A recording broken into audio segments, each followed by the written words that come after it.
Hey, Chris Liepe here.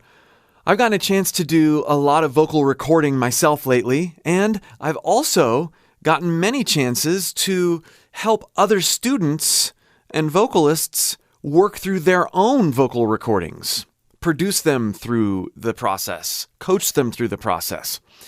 And as an aside, I recently stumbled upon this video of Chester and Mike going through the tedious process of recording different parts of Linkin Park songs. It's a compilation video on YouTube, and I found it as I was just thumbing through videos one night. And because of where I'm at working with students and of course, always nice to find another video by Chester that includes Chester, I thought it would be a really neat opportunity for me to react to and analyze Chester and Mike's interaction and what Chester does in the studio, piecing these songs together, trying things, having them not work, trying other things, needing breaks, having discouragement, having victory.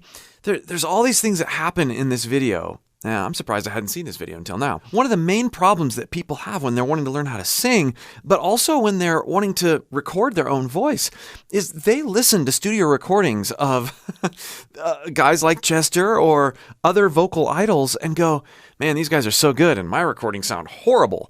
And I'm never going to get that far, or I'm never going to be that good. But diving into, in a certain way, these types of experiences, or being a fly on the wall and watching as our idols and the experts record vocals, there's a lot to learn, and there's a lot of empowerment that comes from immersing yourself in this type of video if you know how to watch it. So we're going to go through most of this video. The full video is available online if you want to watch it without me yakking through it. But we're going to go through and we're going to pull out gems when it comes to the process that Chester and Mike have recording these vocals.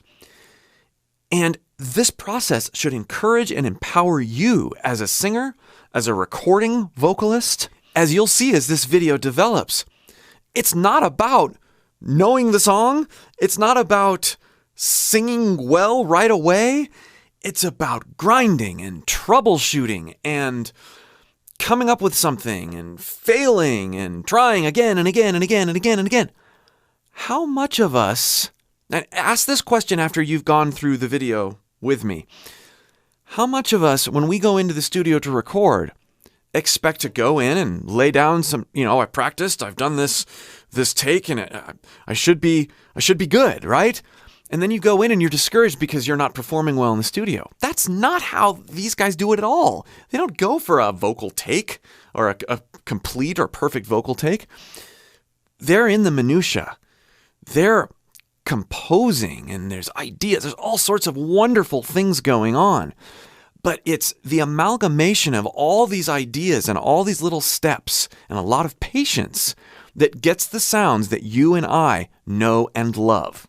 So let's get into this. We'll talk more about it.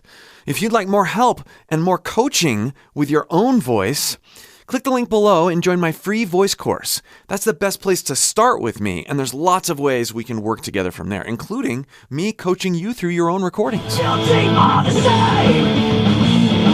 You think we should be? Do it again. Yeah, try that. See how that goes. Again, what you think we should be? What the answers are? Even in this brief exchange here, yeah, try that.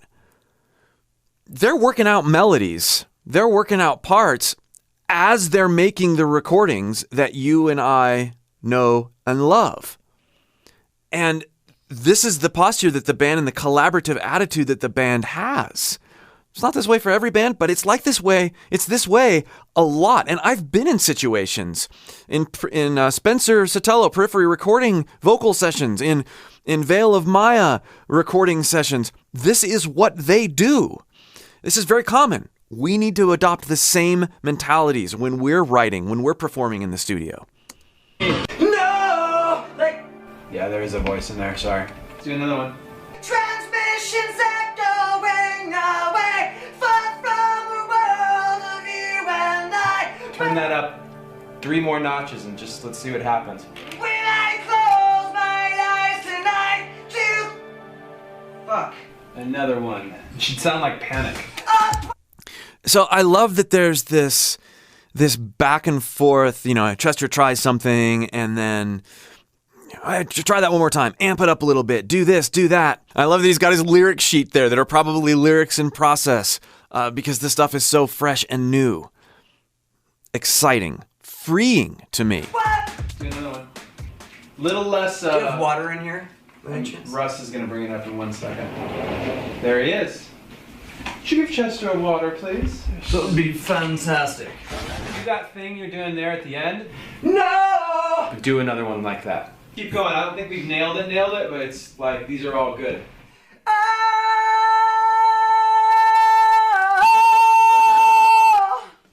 I love that we get a chance to hear Chester off mic. In other words, we're hearing the camera mic. We're not hearing the produced mic, so you can hear what his voice is doing in the room. There's an extra rawness to that, and it's freeing for me to hear his voice in that context as well.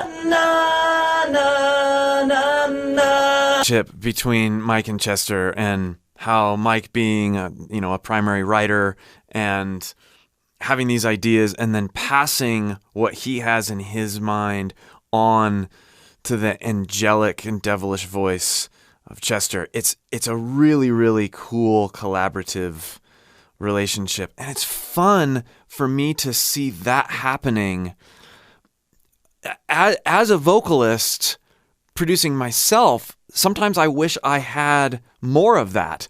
And so when I'm working with other vocalists, or I have other vocalists in the room that are working together, it raises the game quite a bit to have other people who hear your voice differently speak into things that you can do with your voice. Priceless. Even watching Chester work something into his voice, Mike's, there it is. The level of humanity there that we just don't think about often enough. It's there, right? We know these guys are humans, but we tend to think, oh, they're so good. Chester can scream for 17 seconds live, and we don't see the struggle, or we don't notice it or take time to internalize it, that this is normal. When we're having to work a line over and over again, our voice isn't doing what we want it to be doing in the studio. It's normal. It's all a part of the process. You're so far This part's awesome. away, and you're so far away. I think we're on something here. Just note how pieced together some of these things are. You've got Chester over there doing something, and it's short, and then there's the engineer, and then there's this like, oh, okay, I think that'll work, or that might not work, or okay, and then we skip to a different part, and we're piecing things in, we're arranging, we're painting with vocals, and Chester's voice is a color or multiple colors.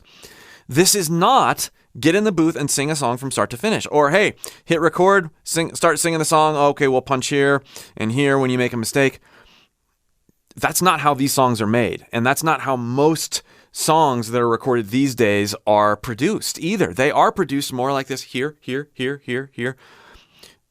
Comping, saving, editing. Sorry, I was gloating.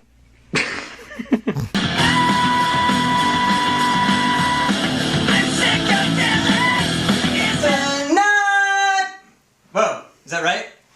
The night winds on.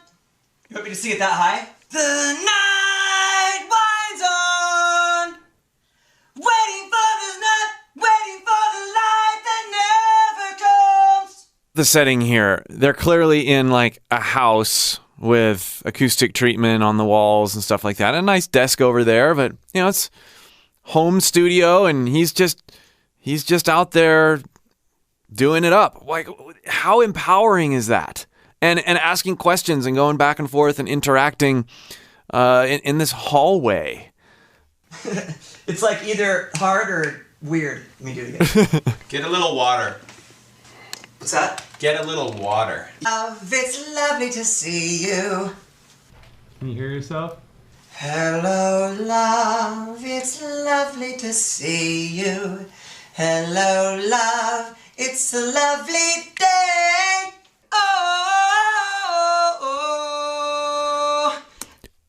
I think it's also really neat to hear Chester's voice in this setting, you know, on camera mics and all that stuff, because you are not hearing production in any way, right? You're hearing isolated vocals, but you're not even hearing them affected like they would be in an actual production. You're not hearing them live with other things around them.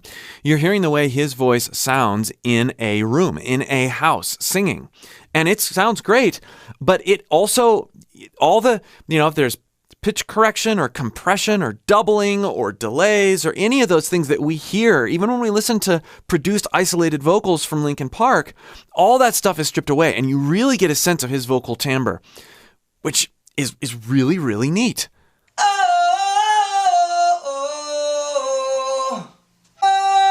It's gone, waiting for a night that never comes. I chase. I laughed because I'm sure that he's not discouraged, but I've been in these situations where you've got the vocalist over there and you're doing this and you're concentrating, but there is this sense of like, oh man, this is getting long. I wonder what's going through his head. I wonder how much of it is just concentrating and just really being into it and really listening intently, and or how much he's like ready to go grab some tacos. Your word, obey, my debt, repay. Looking at Chester's posture when he's recording, and he's got his lyrics in one hand, and I do the same thing even before I knew that guys like this did this. I have to have like my notebook with written words or an actual piece of paper, like a tablet in my hand or the piece of paper on a music stand far away when I'm recording. That doesn't work for me. I've got to have a piece of paper in front of me looking at the words. Even if I wrote the words, even if I know the words and have sung the song a bunch of times, I've got to have that in my hand. It's a really huge help when I'm tracking. It's like a blanket, security blanket. It keeps us calm. Yeah, it's great. Chester, ignore Brad. Real quick, also, notice he's waving his arms too, and he's getting into this character that he's in while he's singing. If you're not into it, even in the studio, that's not going to come out in your recording. Let it flow. Dude, do that whatever was feels fucking good. fantastic. Don't try and sing the song. Just feel That was it out. Sing fantastic. whatever I think you that's want. the one, dude, where he Yeah. stops. Brad, seriously? That's so dope. Chester, sing We're not gonna get whatever it better you than want. Just sing whatever you I'll do want. it Let's 50 do another more one. times. That was so fucking awesome. And you always will be. This melody will bring you love. Keeps us kind. That's fucking. Camaraderie and relationship and mutual respect and encouragement that it looks like they have in settings like that. Ugh. Heartbreaking. You gotta get it inside! You push it back down! You push it back down! Now, here, listening to him scream right there, I've talked about this a lot in other videos, and I want to bring this out, especially off mic or off the production mic when it's not all encompassed in other things. Did you hear how his voice was cracking? Did you hear how there was this voice that he abandoned into the That's what's going on. It's not this static, like super controlled scream. It's abandonment. And what I've talked about accessing your vocal break, about letting your voice crack, he's doing that. And a lot of that stuff ends up on the recording in layers, but we don't hear that. But a lot of what happens when we listen to a final recording and then we try to start screaming and creating these perfect vocal takes, we don't hear the warts, and so we try to make our voice too perfect, and then we end up getting tense and discouraged, and we're not as far off as we think from a lot of this type of vocals. Fuck! Fuck! Trading roles for just a second. Let me work something out here real quick, and then I'll show you. I've been in recording sessions like that too. Matter of fact, one of the recording sessions I was just in with Spencer and Johnny Craig, that was happening. You know, we'd have an idea and we'd go on mic and we would say, "Oh, try this, Johnny." And Johnny would, but we couldn't really articulate the idea until we actually went in the booth and on mic. Oh. You can't expect to get good vocal takes if you're not willing to go to and let other people around you notice. Oh, try this. Try that cadence. Try going on that word this way. And you're being really considerate about how every detail of your vocal performance is. You can't do that if you're just plowing through vocal take after vocal take.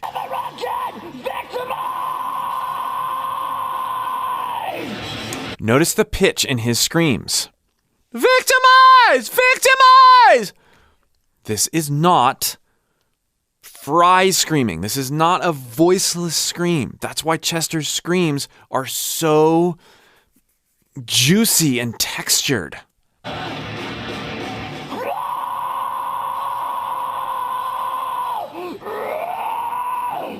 Thanks so much for watching this with me and tolerating my pauses and insights. I hope you found them helpful. Again, if you'd like more help with your own voice, and particularly in the area of creating great recordings, the best place to start with me still is by clicking the link below and joining my free course. Also, if you'd like to watch this video without interruption, I've left the full link below in the description as well. We'll see you for more.